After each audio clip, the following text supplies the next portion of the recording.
Vincent Wondra here with Fishnetics, and this is the January Lucky Tackle Box X Bass XL box unboxing. I haven't done one of these videos in a while. I did a few months ago, and I had a few friends ask me why I stopped. Honestly, I've been really busy. One of my goals for 2017 is to do unboxing videos every single month, as well as shoot a whole lot more fishing-related videos. We're going to be setting up a YouTube channel as well as a website and a Facebook page. Got a GoPro for Christmas, and I'm really looking forward to using that. So without further ado, this is the January Lucky Tackle Box. It just arrived today. It's been really hard not to open it until now. For those of you who are not familiar with Lucky Tackle Box, there are a few other companies like it out there. Lucky Tackle Box, Mystery Tackle Box are the two big ones.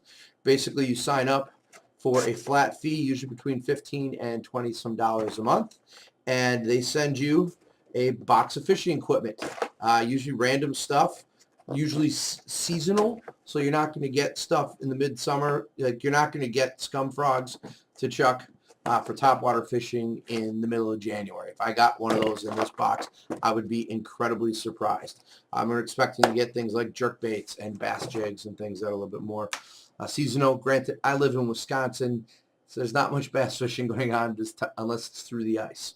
But I like stockpiling my equipment. It's like Christmas once a month when I get this box, because I don't know what's in it. And so without further ado, let's see what's in this month. I just broke the seal while we were talking.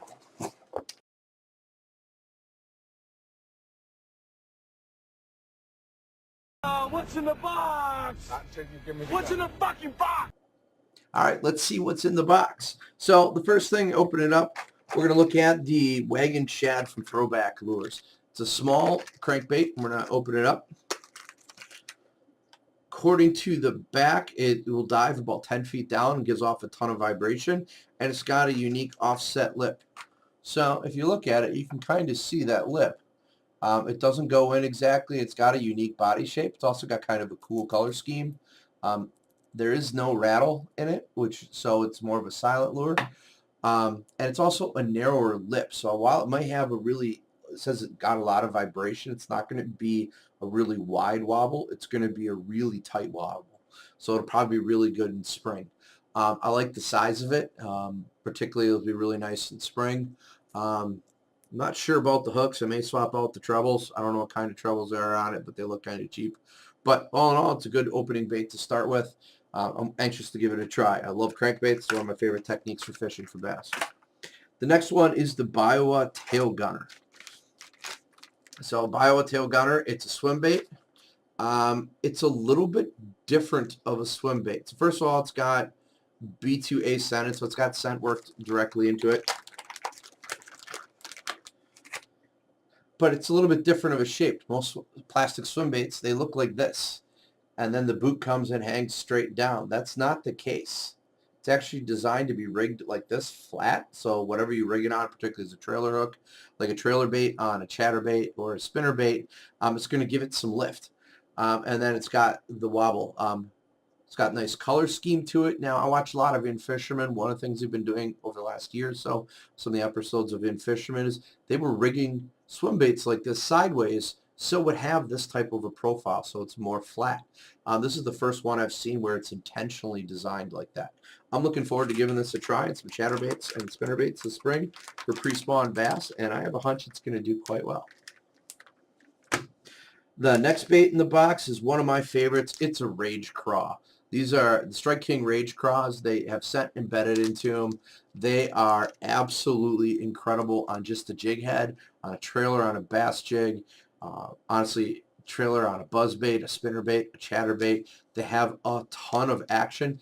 They have a coffee scent embedded with them. I don't know why coffee does really well for bass, because, well, they don't drink coffee, but they'll hold on to the baits really long. These are pretty durable baits, and they catch a ton of fish. I really am happy to see this. And green pumpkin's a good color. Not many stores around here carry these, so I always have to order them online. Next would be a Castaic jigging spoon. When I saw that there was one in the box, I was a little bit nervous because a lot of jigging spoons for bass are targeted for people who live down south and they imitate gizzard shad, which get really huge. I mean, you can see 8-9 inch spoons. The only place you use an 8-9 inch spoon around here is if you're fishing for muskie or you're out in the Great Lakes going after brown trout, lake trout, or salmon. This is a really good size. It's a little bit thicker, which I kind of like. I think it's going to be really good on some of the clearer lakes that I fish. One of my goals this summer is to get better at fishing deep bass. And one of my favorite lakes is Big Green Lake, where during the summer, because it's a really clear lake with a lot of pleasure boats on it, the bass will suspend out in 40, 50, 60 feet of water underneath these big schools of bait fish. This will be really good at getting underneath and jigging underneath. So we'll see how that works this summer.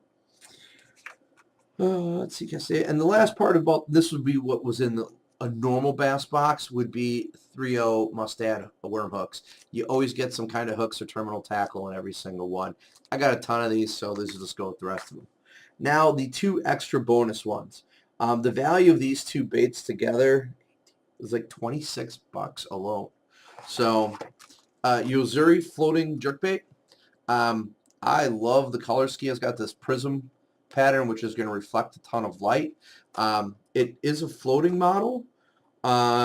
Judging by the lip, I'd guess it probably gets 4 to 6 feet down, so it's going to be really nice in clear water, particularly in spring. Jerkbaits work great, but the water's got to be kind of clear. Thankfully, I fish a lot of clear waters, and it's one of my favorite techniques. So this is going to be kind of nice to fish with. And finally, the most expensive bait in the box, this is billed at costing $18, is this Live Target Threadfin Shad Bait Ball series of Magnum crankbait. This is a huge crankbait. I'm not sure how much I'm going to use it this summer, but I'm going to try it because I'm a skeptic.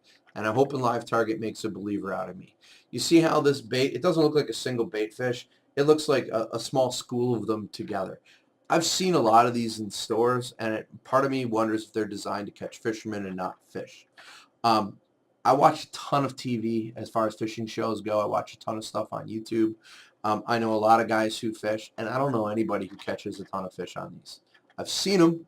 They look great. I'm a big fan of Live Target, other offerings that they have, but I've not seen anybody, for example, on the FLW Bass Tour or the World Series of Bassing or the Bassmasters who uses one of these that look like this. So I'm hoping they make a believer out of me. I'm a skeptic, but I will always give everything a fair shake. Now this bait I'm going to have to use on probably a medium heavy bait caster and chuck it a country mile. It's going to dive a good, just by the look of it, I'm pretty sure this thing is going to get a good 15 to 20 some feet deep. And one of the nice things that I do like about the construction of it is there are, looks like, two really, I don't know if you can see those, really large BBs inside that'll, first of all, act as a weight transfer system for when you're casting the bait. So it's going to help you sling it out a whole lot further. And then it's going to give some rattle. So here, got a whole lot of rattle. And you can kind of see, there you can kind of see those two really, those are really, really big BBs. So the bait doesn't weigh as much as I thought it would. So we're going to go ahead and give this a try. It's got a really wide lip, so it's going to have a whole bunch of vibration, which means this is a summer bait. I'm not going to use this in the spring at all. Fish are going to need to be more active to go at this. And actually now looking at it, so we have those two BBs that will kind of, if you can see them moving around, there are also two more BBs in the belly. So that's where most of the weight is going to go. Whole lot of vibration. Its color scheme means it's going to be a clear water bait. It doesn't have a lot of contrast, so it's not going to do really well in murky water. So Big Green, again, it's a really, really deep lake, really clear. This will be something I'll throw on some of the deeper points and deeper humps this summer, and we'll see how we do. One other thing I do like about it, it looks like all the connectors are really, really solid. It's got really nice treble hooks on it. And I like the fact that instead of a split ring, it's got an oval split ring in the nose. And that's one of my things this year is I'm going to be replacing most of the split rings on my crankbaits with these oval split rings. They work better as far as keeping your knot from slipping or your knot from getting down to where the split ring separates, and it can wear and break your knots. It's an $18 bait. I don't want to lose it. So we'll see. So that is the end of the January Bass XL box from Lucky Tackle Box. Thank you for watching the video. We're going to do more of these. We're going to do at least one a month, and as well as some other fishing videos throughout the year. Thanks so much for watching, and hit the subscribe button below.